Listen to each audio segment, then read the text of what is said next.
Hey, welcome to The Explainer. Today, we're going to talk about what might just be the single most important tool for managing our digital world. We're talking about the secure bridge that makes the entire internet actually work. I mean, seriously, think about it for a second. You click on a link and boom, a website appears. It feels like magic, right? It just happens.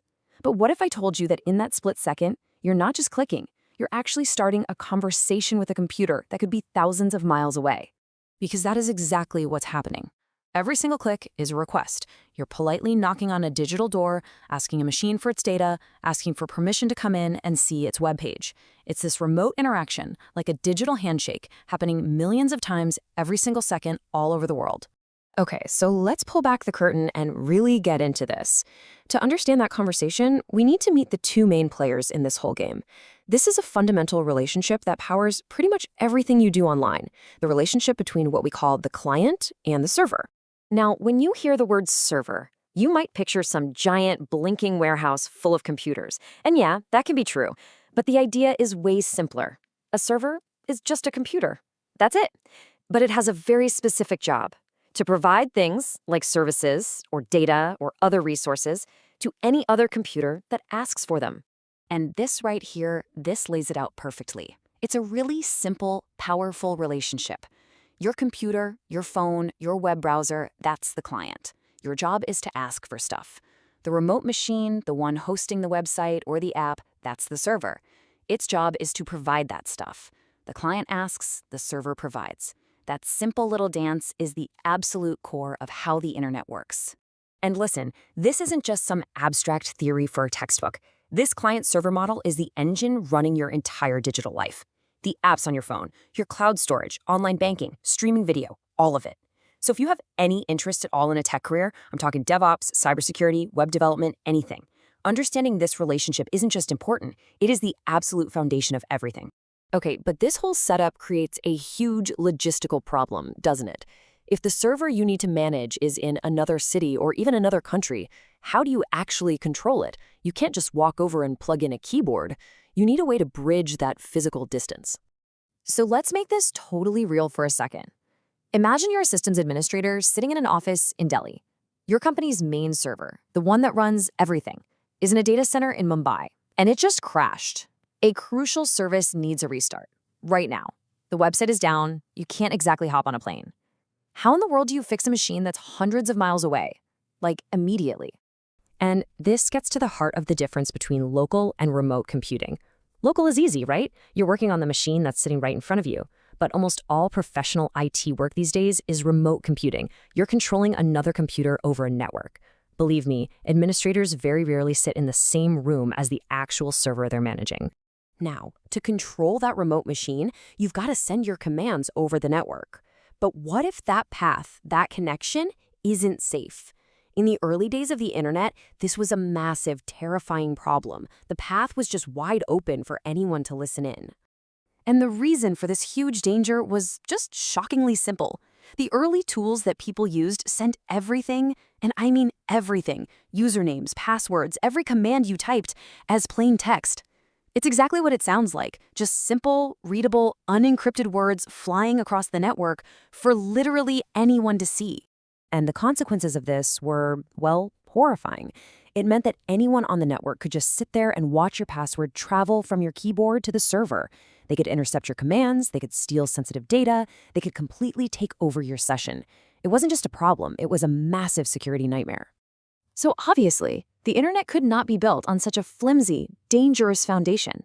A solution was desperately needed.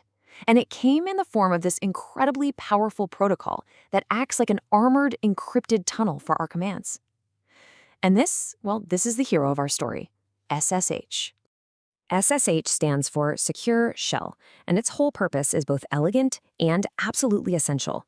It's a network protocol, and its one job is to give you a completely secure way to access and control a remote computer, even when you're connecting over a totally public, unsecured network. You know, like the internet.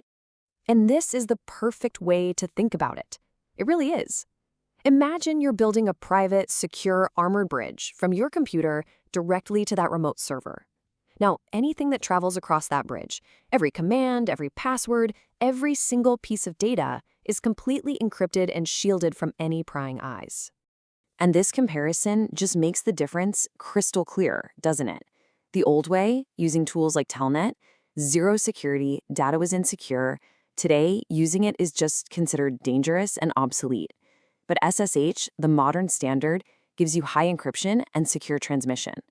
It is the way it's done professionally, period. Okay, I know what some of you are probably thinking right about now. This command line stuff seems kind of complicated. Why can't I just use a nice visual tool, like a remote desktop, and just click around with my mouse? And that is a great question. The answer really gets to the heart of how professional servers are actually run.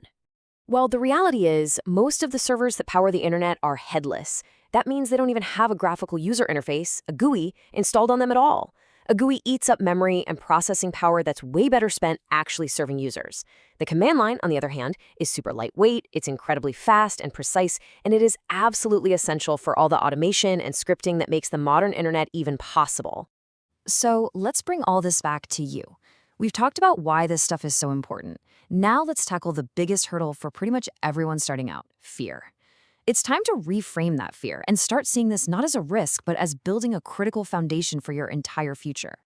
And here it is. This is the big one, the #1 fear that stops people from even trying. What if I type one wrong command and just delete the entire company website? It's a totally normal thing to worry about. We've all been there. But here's the honest, reassuring truth.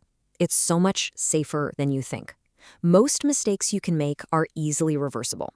Modern cloud providers have these amazing features called snapshots that let you instantly roll the server back to a time before you made the mistake. Plus, you can and you absolutely should practice on cheap or even free test servers first. Making mistakes isn't failure, it's just how you learn. And after all that, here it is. This is the key to the kingdom. This is the command, SSH username at server IP. That's it. That one simple, elegant line of text is what gives you secure, powerful remote control over a machine anywhere in the world. It's not so scary when you actually see it, is it? So now you get it. You understand the client, the server, the danger of the open network, and the solution, that secure bridge. You have the key. You have the power to connect, to control, and to build. So the only question left is, where are you going to build your bridge to?